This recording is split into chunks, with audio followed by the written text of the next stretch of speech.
Hey, good morning, beautiful people. It's been a while since I've been on here to talk to anybody. Been trying to stay busy. I've been in a little bit of a slump. You know, I've been getting up late, not getting the job done. You know, I'm not gonna lie about it, not getting the job done here the last few weeks. I don't know if I just been tired or got a lot of shit going on in my head. I mean, don't get me wrong, I'm still focused on what needs to be done out here. But my yard, my field, my yard up here, down there looks like shit. So I'm taking a couple days off and I'm gonna get it handled. I'm gonna get it cleaned up. I mean, maybe for some people are probably thinking, you know, it don't look that bad. Well, it looks that bad to me. So, and that's all that really matters. So we're gonna get that taken care of. But I wanted to address something. Somebody said to me the other day that you walk around your property like a Billy Badass. Well, I'm definitely not trying to be a Billy Badass, but I decided a long time ago this was the person I was going to be. And this is how I was going to be prepared out here. I was going to wear camo, cowboy hats, boots, army fatigues. I've invested a lot of money in that stuff. Carry the kind of guns I want to carry. I invested in that and have enough ammo. You never know, man, when you wake up. When you wake up, I always call it waking up, you look at the world differently. Shit hits the fan. I want my family, if they can ever make it, to come out here and we're gonna make this place in a fucking Fort Knox, and we're gonna be ready. And that's how I think. Hopefully that day will never come, but you just never know, man. The world's crazy, things change. You know, the black aliens are coming. You know, they might not like us. They might like white folks, not like black people. Who knows? That's pretty funny. But anyway, I just, you know, you watch these social media pages and they just gaslight everything. One person takes it and next thing you know, it is gaslighted like a mug. Anyway, it is what it is. It's social media. Like I said, this is my favorite platform. You don't see a lot of that crap on this one. But anyway, I'm going to give you an example why I walk around like this. One, there's a lot of wildlife out here. They say there ain't no cougars out here, but I've seen one. They said the cougars were extinct here, or ran off in like the 1800s. Well, they need to research that again because I saw one, and it was a cougar. It wasn't a bobcat. They had a big tail. It was huge, probably weighed 200 pounds. It was a cougar. Yeah.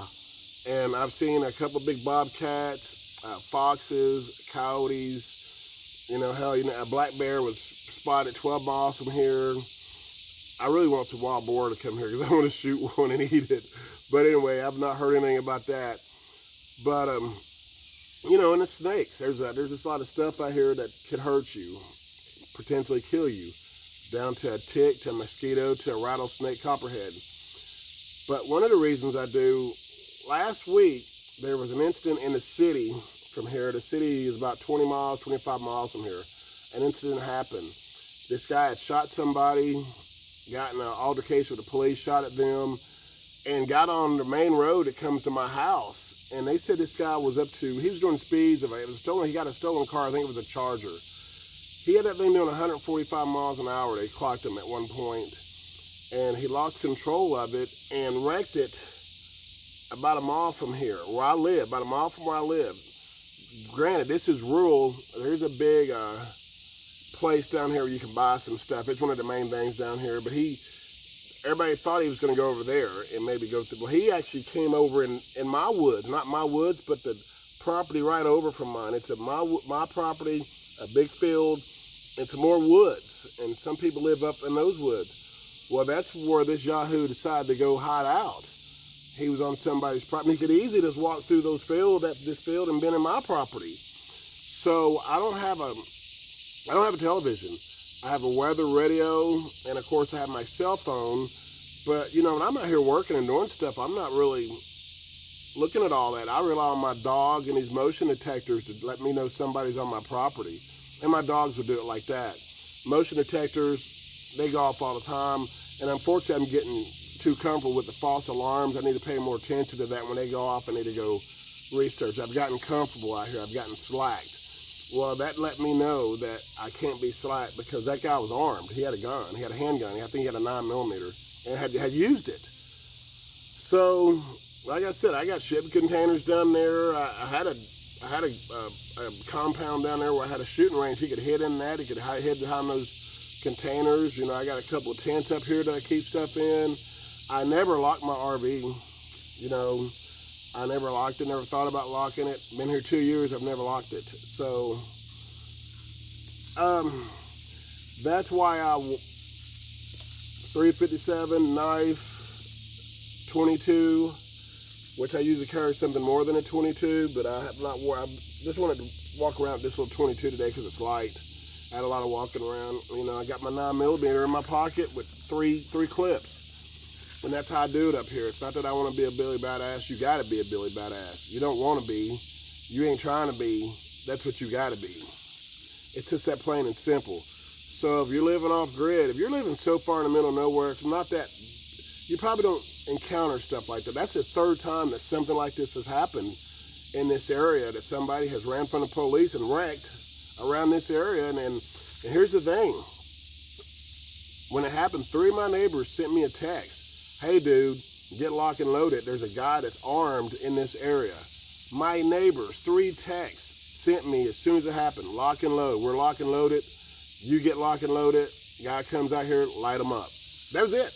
That was the conversation. So that's not me. It's a mindset out here. We watch one another's back. We take care of one another. You got something, I'm going to give it to you. We might trade and barter. I might just give it to you.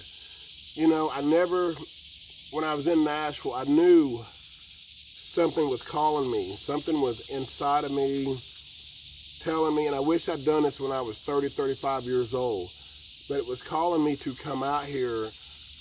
Most people fight that. They fight their inner feelings. They might think it's a dream, or they're just whacked out for a little bit. But when it continues to come into your mind to do something else, this is a hell of a challenge. You know, people always ask me, why are you out here? And I tell them it's to find my peace, and this is going to be my paradise. I'm going to die out here. I mean, this is where I'm going to die. I found me a plot there. I'm always going to put my little gravesite already. It's going to be right over here. I already know how I'm going to do it. But, you know, it's not cheap to do this. Everybody can't. The land is the most expensive thing. If you can buy the land, you're good. If you can get you some land, I don't give a shit if it's 2 acres. In the middle of nowhere, if you can get the land, that's the start. That's the most expensive thing you're probably going to buy, besides building a house or a mobile home, whatever you're going to do with it. That'll be the first thing. But the first thing that's going to be your most expensive thing is getting this land. And you got to save your money. I'm going to be honest with you. It's not cheap. But on that note, it can still be done. You can do anything you want to do. If somebody told me 20 years ago that I would be out here on my own land and doing my thing, I would say you're freaking nuts. But I'm a prime example that it happens. And if you do want to do this, start stocking up on stuff now. Generators, guns, ammo. If you're going to do camo, buy your camo now. So once you get out here, you don't have that money anymore to do that. That's not your priority. Buying all that shit ain't it anymore. But I'm telling you, buy it before you come and buy a lot of it. I wear camo and shit about it every day out here, especially in the wintertime. So, because it keeps you warm. Hunters, military. They know their shit. They know how to stay warm. So buy you some camo and some military stuff and you will stay warm. But anyway, that's all I wanted to let you know. That's why I dress the way I do and why I carry guns everywhere. And you just never know. You want to be safe. And like I said, if I get bitten by a rattlesnake or copperhead out here, hospital's about 25 minutes away. That's going to be a close one. So I wear my snake protectors really when I'm just in the woods, when I'm walking the trails. And hopefully that's enough to keep me alive. But anyway, hey, peace out to y'all, man. Much love to you. And thank you for watching my videos, subscribing, commenting, sharing. All that stuff y'all do, man. All that stuff y'all do for me. I ain't got nothing but love for y'all.